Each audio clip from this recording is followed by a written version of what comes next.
Hi, this is Dennis with Second Chance Tackle. Today I'm going to be working on a Penn Fierce IV. This is the live liner. This is the 6000 version of that. It's a nice reel overall. It's meant for, well, live lining. What is live lining? Live lining means that you're going to attach either a live bait. Up in the Northeast here, it might be a bunker. Down south, it might be a jack or something. And, well, when you live line, normally if you didn't have this feature that would release the line and let it go without tripping the bail, that's the live liner feature, well, you'd have to flip the bail, let line out, flip the bail, let line out, and so on. This avoids that. You can simply pull down and go into live liner mode. You can pull the line out, and then when you get a strike, it automatically resets. Okay, well, we're going to take this reel apart completely. If you own one of these, you'll learn how to service it. If you are thinking about purchasing one of these reels, you'll see how the reel is made. And if you like the art of reel repair, service, and the like, well, you'll learn more about the reel. And if you're to do it yourself, or maybe your friend has a reel that needs to be serviced, this can provide you with the step-by-step instructions to show you how to do it yourself. Well, we've just taken off the drag adjuster knob and the spool. We're going to continue. We've removed the handle, the spool. On the live liner, you only need to remove the back attachment here of this lever switch. Matter of fact, I recommend that that's the only piece that you do remove. There's a screw on this side that's holding the trip mechanism. The trip mechanism is mounted to this side plate and normally does not need to be removed for a basic service. Of course, if you have something that's broken, bent, or somehow otherwise damaged, you want to go in and take care of that. But for a service, well, the service, what you're really looking to do is you're looking to clean, you're looking to inspect, and you want to re-lubricate the reel. So there's 4 side plate screws. I'm using a Phillips head screwdriver to take that out. These are those machine screws. You can use, I think it's JDI maybe, the one that has that slot through it. Or you can use a flat-bladed screwdriver. There's several different tools that you can actually use, but it seems to me that the Phillips head screwdriver works well, and well, I use it. There you go. All right, so what have we done so far? We've removed a couple of the exterior pieces, and well, we're ready to remove the case. And before I do that, I want to encourage you to subscribe to my channel. I try to provide a lot of information. Subscriptions help me and help you to continue that. All right, 4 screws are out. We left the one in the trip lever mechanism, but we did remove the one that's anchored to the other side. This should simply come off now. Famous last words.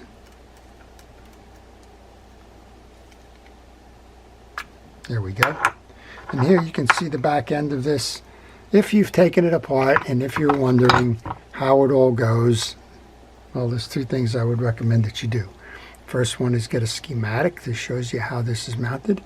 The second one is take a close-up of this, take a picture of it, and if you need some assist on this, I'll hold it here for a moment. Let's just go through the pieces. This is your lever return spring. It's anchored in the case on this side. It has a hook version of the spring that goes through from the bottom on this side. On this, you have a 2-screw mounting system. You have this flexible piece up top here. That's actually what's going to trip back when you go into gear, and then you have the return spring over here on this side. Again, no need to disturb that if it's working fine. I'm going to use a little bit of penetrating oil there just to let it sit. If there is any dirt and debris, we'll come back and clean that up in just a moment. This is a reel that William sent in, and well, it's got a little bit of old grease in it. I suspect this is probably the first time the reel has been serviced. It is a version 4, which has been on the market for a little while now, but the greases look like the original Penn greases, the blue grease, and I'll use that when it's time to re-lubricate. but it also looks like, well, it's turned a certain color and probably gotten aged. And with that age probably came a little bit of dirt and debris that kind of gets in. This is not a sealed reel, so water and the like will get in there. All right, I've removed the clamp that holds down the axle shaft. I'm going to spin this around just a little bit. I want to get the crosswind block to the bottom. Probably should have done that before I removed the screw. Now I'm going to pull up and out on the axle shaft. That came out nice and easy. What you want to do is to pay attention as you pull that out. If you're struggling to get that through the pinion gear, and if you're having performance problems with your reel, it could be that this is bent. And it does bend occasionally. Usually what happens is it's on full extension, you've got a big fight on a fish, or you're tied up in a rock. There's a lot of pressure on the top end of the spool, and this thing kind of bananas. But this one's in good condition. We don't need to worry about that. Next out then is the main gear. Take a look, and we can see it's time for service. There is no grease on the teeth. It's kind of all trapped in on the inner side of it. I'm just going to take a cotton swab and clean that up. There's some grease that's puddled here, and it puddles there because of centrifugal force. When this is spinning, it pulls it in, and that's where it finds a home. And here's what we were saying about being dirty. Now you can see that that's not blue anymore. That's kind of a darkened shade of I got some dirt on me kind of stuff and debris. Okay, back end is clean. Check the teeth. If you had any issues with the teeth, too much dirt or something, go ahead and get a bristle brush, pull through on that, clean them all out. There's a little bit in here, that's why I grabbed it. Sometimes you'll see it's bone dry. You don't need to do this process unless you feel like it. Same thing with the back, make sure that's all clean. And then here we have a bearing, a couple of shim washers, and we have the spring-loaded shaft here. Don't take that off. If you take it off, well, you're just going to have a little bit of an issue in getting it back on. This is a shielded bearing. It's not a sealed bearing. So I'm going to put some oil on that, let it seep through the shield. I'm going to put that back on the main gear. I'm just going to sit the main gear standing up, off to the side for a little bit. I have a bench vise there. I'm just going to open up the jaws, let it slip through, and then well, we'll just let that oil do its thing. All right, we have our crosswind block, the crosswind gear,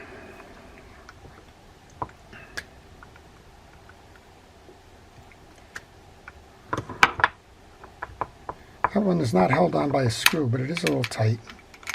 And again, we want to clean up behind there.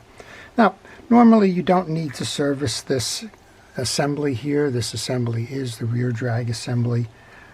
Test it beforehand if it's holding fine, or if it's your reel and you know that it's working fine. You don't need to go through the disassembly of that. I'll take the cover off. I'll show you a little bit about what's going on in there after we do the cleanup. So again, I'm using a penetrating oil here. That penetrating oil is just to kind of help dissolve that grease that is sitting there. It's the original grease. And I removed that rear drag assembly more to get in here and behind it to make sure that we have a nice cleaning going on there. If you're wondering what happened or where pieces belong, one of the best things to do is to go out on the internet. MysticReelParts.com is one place where you can get Penn reel schematics, and I would recommend that you go ahead and do that. And do it ahead of time. If you're going to start on a reel and you don't know what the design of the reel is, or you're unsure about what you're going to see inside, get the schematic first. It's one, it'll help reduce a little bit of anxiety. If you're wondering or worrying about, gee, if I take this off, there's a chance that I might not get it back together again. Well, the schematic will kind of give you a heads up in terms of what's in there, and then you can make a judgment as to whether that's something you're comfortable servicing. And you can also use that as a roadmap back if you got stuck. I I know there are folks that watch these videos because they've started the service and haven't been able to complete it. But two pieces of advice there. The one is that schematic. The other one is take pictures as you go along.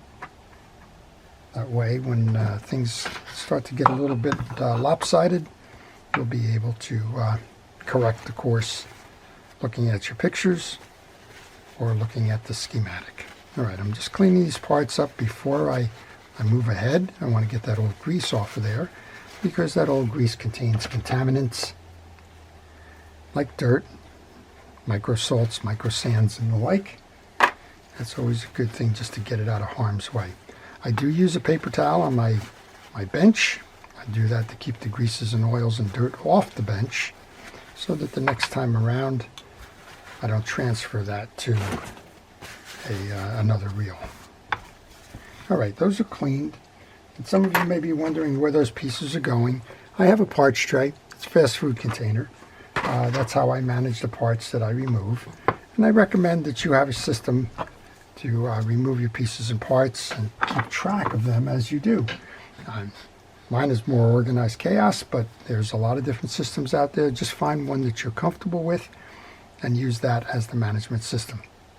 All right, there's this washer here. We've removed the nut. We're going to remove the rotor. Check underneath. This has a backup anti-reverse dog. That's not your primary. Your primary is an anti-reverse clutch. Make sure everything under there is clean, particularly if the reel is being used in a surf or saltwater application. This is one of the areas where it will gather a lot of dirt and debris. I've just did a little squirt of penetrating oil onto the trip lever bar. I'm also going to use that on the seams of the bail and on the line roller. Now, if your bail is working fine, you don't need to take the bail off to service the reel. Simple penetrating oil, a couple of flips back and forth. Usually will remove any film or light dirt from that area. Again, if you've dropped the reel in the sand or something else has happened along the line, of course you're going to want to take that off, but you don't need to take it off for the basic service. All right, here's your backup for your anti-reverse dog. This is the spring collar that's going to control that. It's an eccentric with a spring on it. We'll show you how to set that when we reinstall. Take a picture here. You're going to notice that the plate that holds down the bearing assembly is not symmetrical. There's a flat spot here. That's to accommodate the way that this dog goes in. So when you go to reinstall, make sure that that flat piece of that collar is in that position. So a picture will help you with that. I've had people send reels in that, well, they didn't do that. And that collar with the rounded section keeps the dog out a little bit too far, and you get a click, click, click when you're in retrieve, and they couldn't understand why that was occurring. Well, it was occurring because that bump out wasn't there, and that pushed that out a little bit. Okay, there's two of these. There's one more.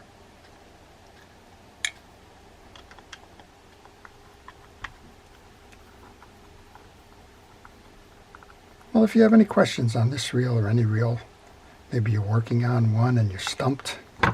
Maybe you've got one that's making a noise and you just don't know what that noise is.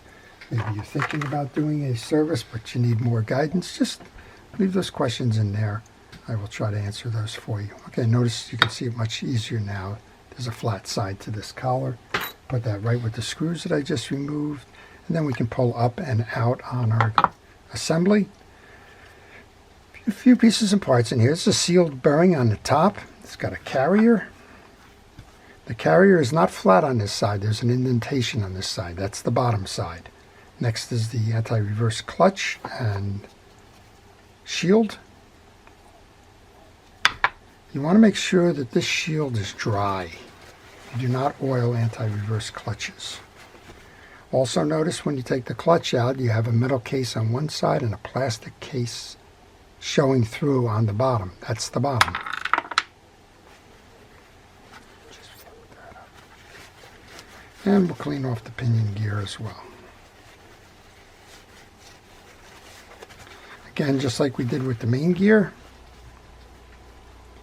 grab a brush, pull through on the old grease to make sure that those channels are clear, and then inspect the teeth.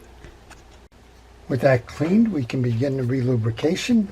I'm using, well, the same grease that was in there, Penn Precision Wheel Grease. It's a blue grease, and it's designed for fishing reel applications, and I only recommend that you use fishing reel greases as you do your service and repair.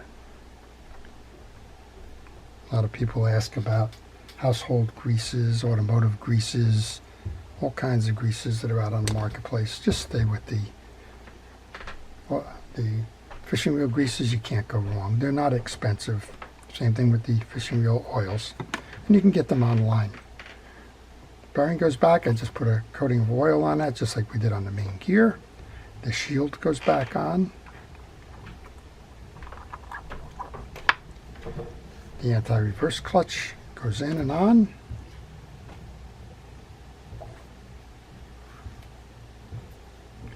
And then again, there's the one with the offset here goes down, and your sealed bearing goes up top, and while on a sealed bearing you don't need to do anything. That's complete. Just make sure while that pinion gear is out that if there's any old greases and debris in there that you clean those out as well. Cotton swabs works great for that. Alright, take that whole assembly, bring that back in. Find our tie down. Remember that the square side faces that anti-reverse dog. And then we have 3 screws hiding under that handle there in my parts tray that are going to hold that collar down.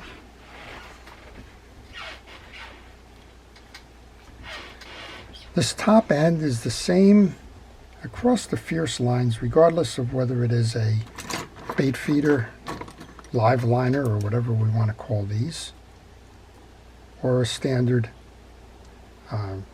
Fierce reel. And it is also consistent pretty much with the Fierce, the Battle, and with the Pursuit across all generations. So if you've got a Fierce 2, for example, this is a 4.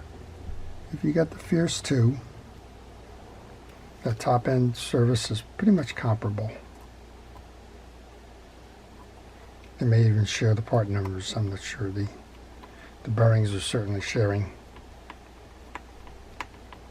Okay. One more. I'm going to show you the little thing with the eccentric and the spring, because that always seems to become problematic.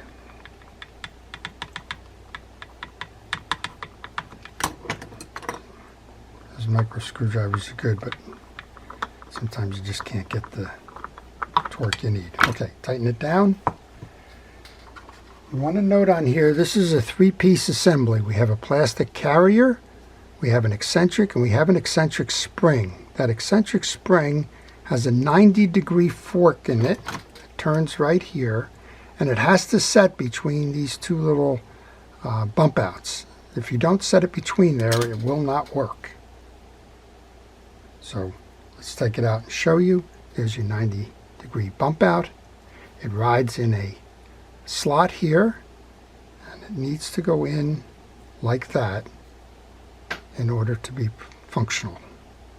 Once you do that, you want to bring this over, and there's a stud on the anti-reverse dog.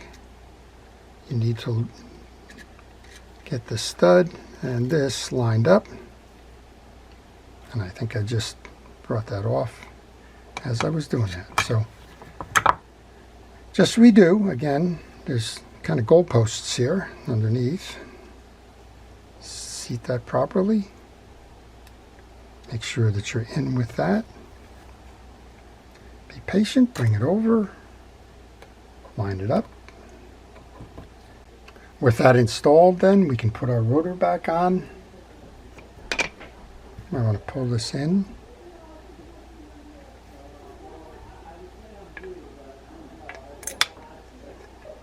Okay, bring that in. There's a washer that goes on top. You have the little ferrule that's going to be inside the pinion gear for your axle shaft. Then we have the nut that's going to hold all of that down. Hand tighten that first. This is a cap nut. You can't over tighten it, which is a wonderful thing. Grab that, tighten that down.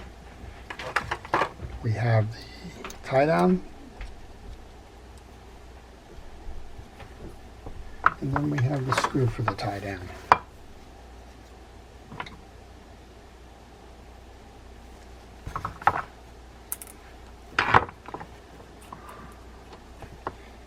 Those are always bothersome. Sorry, with the smaller screwdriver. Okay.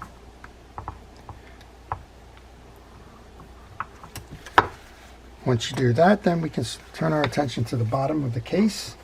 We're going to start with the oscillation gear. We've cleaned it, and we want to re-lubricate it. I'm using an artist's brush for the grease. I like the artist's brush because they don't shed the hairs.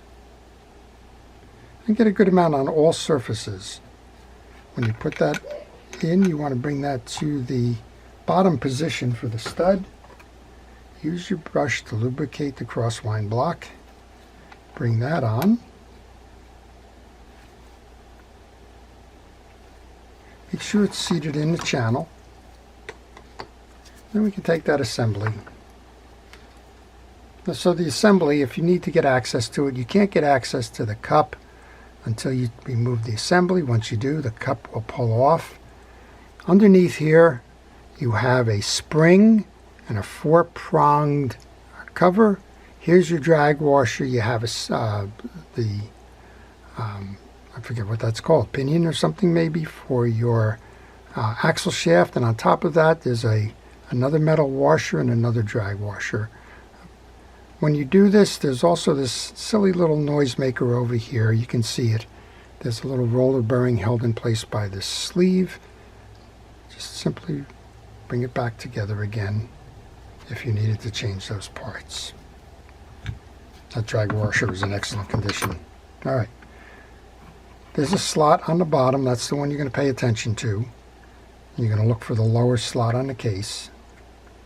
Bring that in. Should snap in place.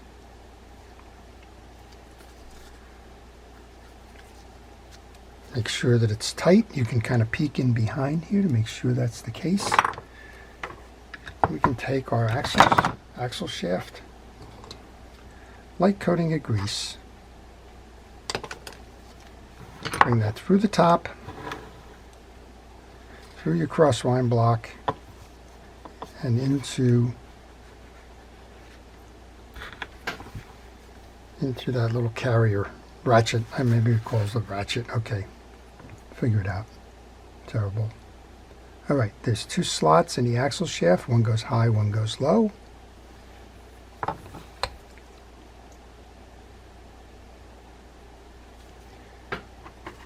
And we have our clamp that's going to hold that axle shaft to the crosswind block. It's got 2 C-clips and a ridge here. That ridge is going to face down. One goes high, one goes low. Close the gate. And then grab that little tie-down screw. Again, the parts tray is the best way to manage all these pieces and parts, and to help you in the assist. Well, we just had an aha moment here. I forgot to put the main gear in. There you go. All right, let's back this up. Take that out. You'll see me do that again. Take the main gear, which has been resting over on the side here in my block. Do the same thing, a good amount of grease onto the teeth.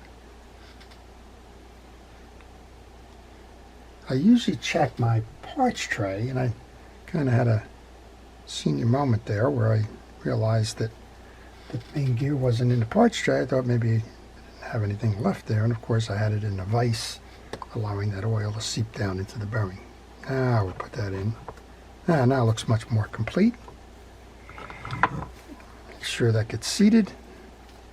Bring your axle shaft down and through. Merge it with your lower end. Put the gate back on. Close the gate.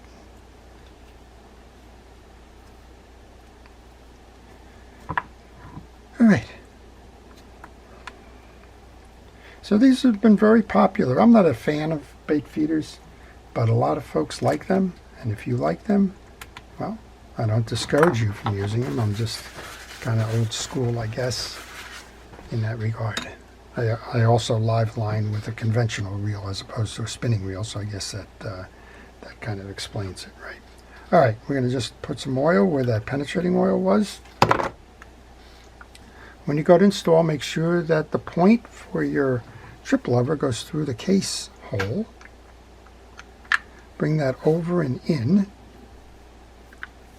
and everything should snap in place with a nice pop sound like you just heard.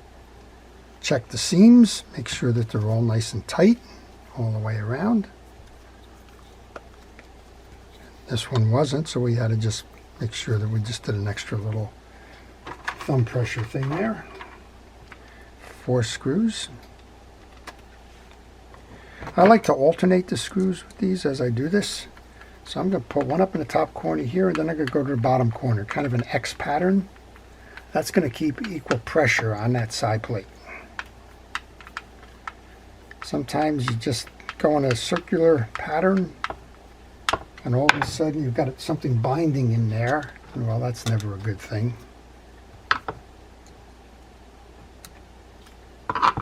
Almost went against my better judgment. There you go. I'm going to go bottom. Getting ahead of myself.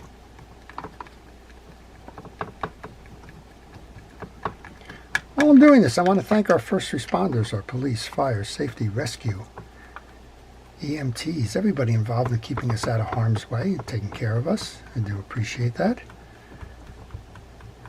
Appreciate your career choice and your dedication to task. I have a lot of friends in those industries. All right, one more. And then we'll move on to the spool. We'll show you how the spool is set up, how to service the drags, and then we'll give it a test. Okay.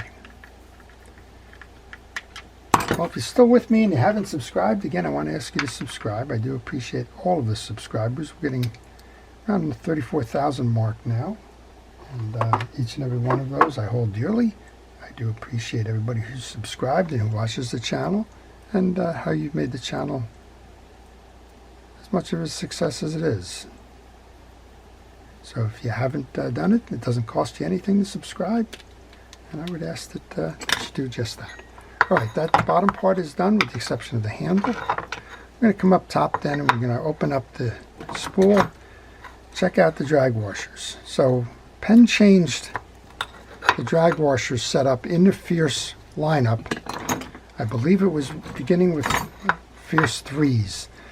The 2s and the like had the conventional approach, 6 drag washers, 2 keyed, 1 eared. In this case, they moved over not only away from felt to HT100 washers. I'll show you one of those. This is the HT100 washer. And they also made the HT100 the eared washer. You can see the 6 points on that. Oh, we want to get this out of here. Sometimes it's just a little tricky. Let's get that out. Just the one on the bottom. It tends to get the wear. All right. I'm going to use drag grease on these. If you don't have drag grease, don't run out and buy it. Use your regular Penn grease or fishing reel grease. I use my glove as a tool. I wipe it in, making sure that I only leave a thin coat on there so that I can see the cross hatching. We alternate the drag washers. They go in drag washer first and then the metal, and they alternate until you run out of them. So that's the first of the drag washers. We're going to do that 2 more times here. Get a little bit of grease on there. Wipe off any excess. If you've got it globbed on there, it's not going to do any good. Second of the washers. Last of the drag washers.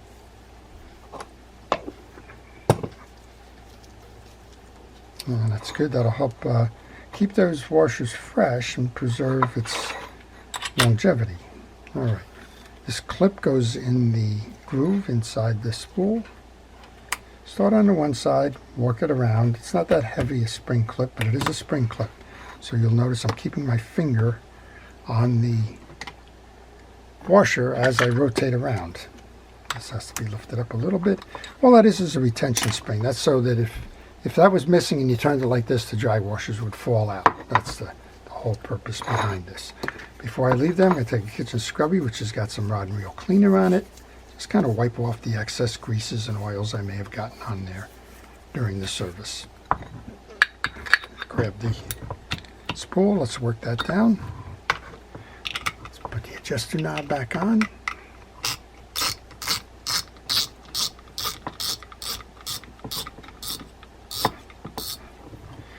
Take our handle, bring that on.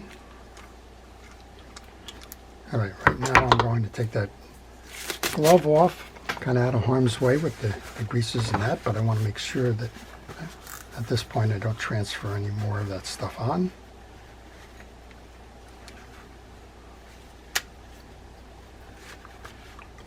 Spins nicely. All right, just want to check. We have nice tight drag assembly. Back that off. You don't want to squeeze those greases that we just put on the washers off when it's in storage. It acts as a vise. So just back that off after your use. Let's give it a nice turn. Oh, that's nice and smooth and easy. Let's make sure the belt trips. It does. Let's go into bait feeder mode. Bring your switch down. That will release the spool. If you want to tighten your drag, you tighten your drag this way. It won't fully lock that down, but it will reduce the play out of that.